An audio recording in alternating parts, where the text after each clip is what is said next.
The fog came down without warning. One moment, I was driving through a sunlit English countryside. The next, the world vanished, swallowed by a thick, wet grey curtain. It pressed in on all sides, more presence than weather, muffling sound and thought. I slowed to a crawl, knuckles white on the wheel, the trees just skeletal shapes reaching out. Silence. No birds, no cars, only the hum of my engine and the wiper's futile rhythm. My heart pounded with a primal fear, utterly alone, adrift in a grey ocean. I checked my phone. No signal. The GPS was frozen, the blue dot blinking in nowhere. I tapped the screen, desperate, but the machine was as lost as I was. The isolation became a cold weight in my stomach. The road ahead was a dark ribbon into nothing. I drove in a hypnotic loop. Left, right, straighten. Always the same fog, the same skeletal trees. Was I moving forward or trapped in place? The thought gnawed at me. I started talking to myself just to hear a voice. Just keep driving. You'll get out. But the voice in my head sounded small and scared. I knew I was lying. The fog wasn't just outside, it was getting inside. And I kept driving deeper into the grey. Time lost meaning in the haze. My petrol gauge dipped low, panic rising. Then, a flicker on the GPS. Not the usual map, but thin, black hand-drawn lines forming a crude road to a cluster of squares. A village Hollow's End, written in a strange handwritten font. Relief warred with unease. I'd never heard of Hollow's End, and the map looked scratched from the inside. The blue dot moved, not following me but pulling me toward the village. I tried to turn off the path, but the car resisted, engine grinding as if stuck in mud. Dread washed over me. I wasn't in control. The car, the road, the map, all working together. I let the car guide itself. The hand-drawn map was my only guide now. The village drawing was unsettling. Crooked houses, a chapel with a cross, no street names. The fog felt less like an obstacle, more like a corridor, funneling me to my destination. The blue dot crept closer to the cluster of squares. I gripped the wheel, helpless. There was no turning back. The first house emerged from the fog so suddenly I slammed on the brakes, timber-framed, sagging, its windows vacant eyes. No lights, no life. More houses appeared, huddled close, leaning at odd angles, as if the earth itself was unstable. The air was heavy with damp wood smoke and something metallic, like old blood. I stopped in a small square, engine off. Silence absolute. I stepped out. The cobblestones were slick with dark moss pulsing faintly. The buildings were wrong. Doorways too low. Roofs too steep, as if built from a nightmare. No people. No cars. Just the oppressive fog and watching houses. I tried to record it, but the camera struggled to focus. The village blurring at the edges. A curtain twitched in an upstairs window. Nothing there but my own distorted reflection. In the square's center, a stone well with swirling, shifting carvings. I felt a powerful urge to look inside, but fear held me back. My car looked alien here, a relic from another world. I needed shelter, but every doorway looked like a mouth ready to swallow me whole. Just as despair set in, a candle flickered in a window, a beacon in the grey. I knocked. After a long pause, an old woman opened the door, her face a roadmap of wrinkles, eyes pale and cloudy. "Lost, are we?" she rasped. I nodded. "The fog takes many. Come in before the night finds you." Inside, the air was thick with beeswax and herbs. Dozens of candles cast shifting shadows.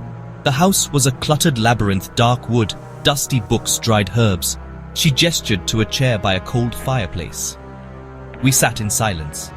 "The village rests during the day," she said, her words heavy with meaning. No photographs, no mirrors, only strange tapestries of figures dancing. A bell tower under a crescent moon. The candlelight made the shadows twist and move. She handed me tea, hot, sweet, with a bitter aftertaste. "Drink, it will help you sleep." I sipped, uneasy. I felt like a fly in a web. The night pressed in outside. The old woman gave me a room upstairs. Small, sparse, a single candle for light. Sleep was impossible. The silence pressed in. I whispered into my camera, desperate, when the sound began. A bell deep and mournful. Bong, silence, bong, a summons. I crept to the window. The fog thinned. The square below was no longer empty. Shadows moved, tall, thin, fluid, gathering in the square facing the chapel. They weren't people. They swayed in time with the bell, a silent congregation. The village was waking up. The old woman's words echoed, "It rests during the day." I kept the camera rolling, but the figures remained indistinct like smudges of ink. Fear was a cold knot in my gut. I backed away from the window. Faint chanting drifted from downstairs. The old woman, part of this ritual. The tea. Was it meant to keep me asleep? To hide the truth? The bell tolled again, vibrating through my bones. I was trapped in a house of shadows, and the night was just beginning. Morning. The fog returned, thick as ever. The old woman was gone. A bowl of porridge sat untouched. I had to see the chapel. I slipped out, camera in hand, and crossed the empty square. The chapel door was ajar. Inside, the air was cold, thick with wax and decay. Hundreds of candles lit a scene of horror. No pews, only piles of human bones, skulls staring from alcoves. This was no house of God, but a tomb. I filmed everything, panning across the gruesome display. On the altar, a leather-bound book. I opened it. Pages of names written in many hands spanning centuries. The last page, my name, Thomas Weaver. My blood ran cold. This was a trap. The village, the fog, the old woman, a machine to catch the lost. I turned to flee, but a word scratched into the wall caught my eye. Eleanor, gouged deep, desperate. Another victim? A warning? Terror sharpened. This place didn't just take you, it erased you. I ran. I burst from the chapel, sprinted to my car, and sped away from Hollow's End. Relief. Brief. After minutes, the village reappeared from the fog. The same square, the same well. I'd driven in a perfect circle. Panic. I turned around, drove the other way. Always back to the village. The road was a loop, a leash. Every escape led back to the center. I tried again and again. The village waited, patient and eternal. Time broke down. The sun never moved. My phone and watch were frozen. I slumped over the wheel, defeated. My camera still recorded. I looked at my reflection. Pale, haunted, eyes wide with terror. I was becoming one of them. A ghost trapped in this forgotten place. The road would never let me go. The village would always pull me back. I was part of its collection now. Another name in the chapel of bones. The fuel light blinked. Even the illusion of escape would soon be gone. I was stranded. The fog pressed in, and Hollow's End waited to claim me. This is my last recording. The camera's dying. So am I. I don't know how long I've been here. There's only the grey, the fog, and the bell. Every night, the shadows gather. I watch from my car. I don't go back to the woman's house. The road always brings me back. It's a cruel game. I found an old postbox by the square.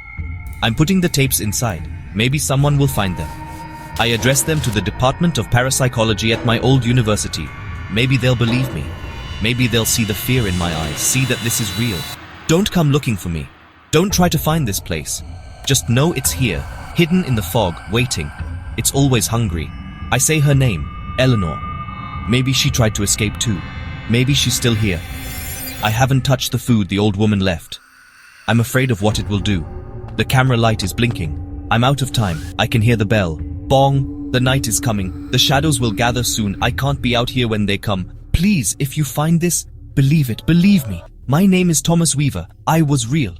Remember me. Remember Eleanor. Don't let this place take anyone else. The bell is getting louder. Bong! They're coming. There.